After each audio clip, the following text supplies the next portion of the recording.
പറയടി. ഇന്ന് വെള്ളിയാഴ്ചയല്ലേ, നമുക്ക് വീഡിയോ എടുക്കണ്ടേ? എടുക്കാലോ. അതിന് കണ്ടന്റ് എവിടെ?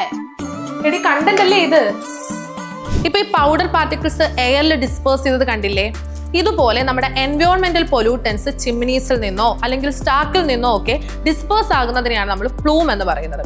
ഈ പ്ലൂം ലാബ്സ്ട്രേറ്റ് എന്ന് പറയുന്ന ഒരു ഫാക്ടറിനെ ബേസ് ചെയ്തുകൊണ്ട് പല രീതിയിൽ ബിഹേവ് ചെയ്യാം. അപ്പം എന്താണ് ലാബ്സ്ട്രേറ്റ് എന്ന് ആദ്യം ഒന്ന് നോക്കാം. നമ്മുടെ ടെമ്പറേച്ചർ, അതായത് ഓൾട്ടിറ്റ്യൂഡിനനുസരിച്ച് ടെമ്പറേച്ചറിൽ വരുന്ന ഒരു ചേഞ്ചിന്റെ റേറ്റിനെയാണ് നമ്മൾ ലാബ്സ്ട്രേറ്റ് എന്ന് പറയുന്നത്. രണ്ട് ടൈപ്പാണ് ഉള്ളത്. ഒന്ന് എൻവയോൺമെന്റൽ ലാബ്സ്ട്രേറ്റും മറ്റൊന്ന് അഡിയബാറ്റിക് ലാബ്സ്ട്രേറ്റും.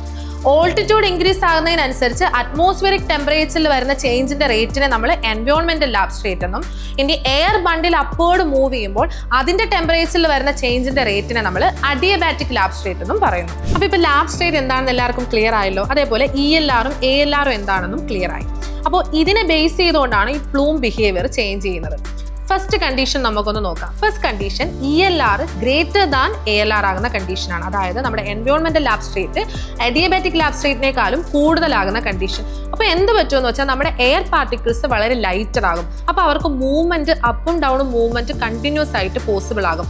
അപ്പോൾ എന്ത് പറ്റും? നമ്മുടെ എൻവയോൺമെന്റ് അൺസ്റ്റേബിൾ ആകും. സോ ഈ കണ്ടീഷനെ നമ്മൾ അൺസ്റ്റേബിൾ സൂപ്പർ അഡിയബാറ്റിക് കണ്ടീഷൻ എന്നാണ് പറയുന്നത്. അപ്പോൾ ഇവിടെ ഈ എയർ പാർട്ടിക്കിൾസ് ഒരു വേവ് ലൈക്ക് മൂവ്മെന്റ് ആണ് കാണിക്കുന്നത്. അപ്പോൾ അതുകൊണ്ട് ഈ ബിഹേവിയറിനെ നമ്മൾ ലൂപ്പിംഗ് പ്ലൂം എന്നാണ് പറയുന്നത്. ഇനി രണ്ടാമത്തെ കണ്ടീഷൻ ഒന്ന് നോക്കിയാലോ. രണ്ടാമത്തെ കണ്ടീഷനിൽ ELR ലെസ് ദാൻ ALR ആണ്. അതായത് നമ്മുടെ എൻവയോൺമെന്റൽ ലാബ്സ്ട്രേറ്റ് അഡിയബാറ്റിക് ലാബ്സ്ട്രേറ്റിനേക്കാളും കുറവാകുന്ന കണ്ടീഷൻ.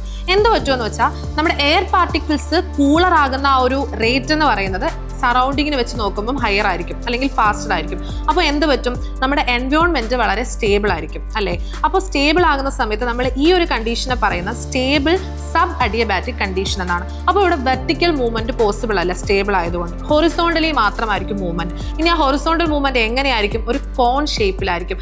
അതുകൊണ്ട് ഈ ബിഹേവിയറിനെ നമ്മൾ പറയുന്നത് കോണിംഗ് പ്ലൂം എന്നാണ്. ഇനി നമുക്ക് മൂന്നാമത്തെ കണ്ടീഷൻ ഒന്ന് നോക്കിയാലോ. മൂന്നാമത്തെ കണ്ടീഷനിൽ ELR ഈക്വൽ ടു ALR ആണ്. അതായത് നമ്മുടെ എൻവയോൺമെന്റൽ ലാബ്സ്ട്രേറ്റും അഡിയബാറ്റിക് ലാബ്സ്ട്രേറ്റും ഈക്വൽ ആകുന്ന കണ്ടീഷൻ. അപ്പോൾ എന്താ സംഭവിക്കുന്നത്? സ്ലൈറ്റ്ലി അൺസ്റ്റേബിൾ ആയിരിക്കും നമ്മുടെ എൻവയോൺമെന്റ് ആകുന്നത്. അതുകൊണ്ട് തന്നെ വളരെ ചെറിയ വളരെ സ്ലൈറ്റ് ആയിട്ടുള്ള ഒരു റൈസ് മാത്രമായിരിക്കും എയർ പാർട്ടിക്കിൾസിന് ഉണ്ടാകുന്നത്. സോ ഈ ഒരു കണ്ടീഷനെ നമ്മൾ പറയുന്നത്, അല്ലെങ്കിൽ ഈ ഒരു പ്ലൂം ബിഹേവിയറിനെ നമ്മൾ പറയുന്നത് ന്യൂട്രൽ പ്ലൂം എന്നാണ്.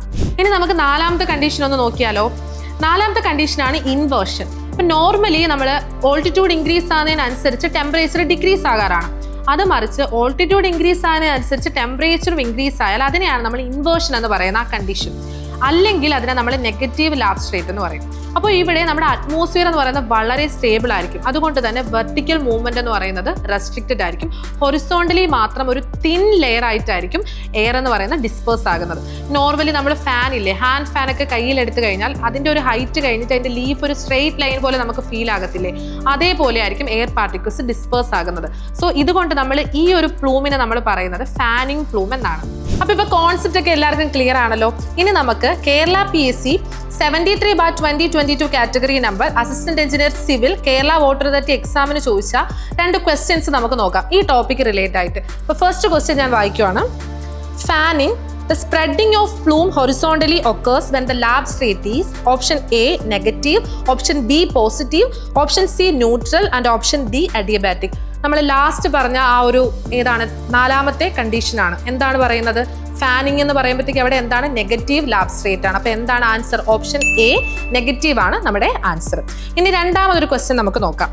The atmosphere is said to be unstable when option A environmental substrate is less than adiabatic substrate, option B environmental substrate is equal to adiabatic substrate, option C environmental substrate is greater than adiabatic substrate, and option D environmental substrate does not have any relation with adiabatic substrate. അപ്പം നിങ്ങൾക്ക് ഇതിൻ്റെ answer അറിയാമെങ്കിൽ please comment below and stay tune for more videos. Learn from the best.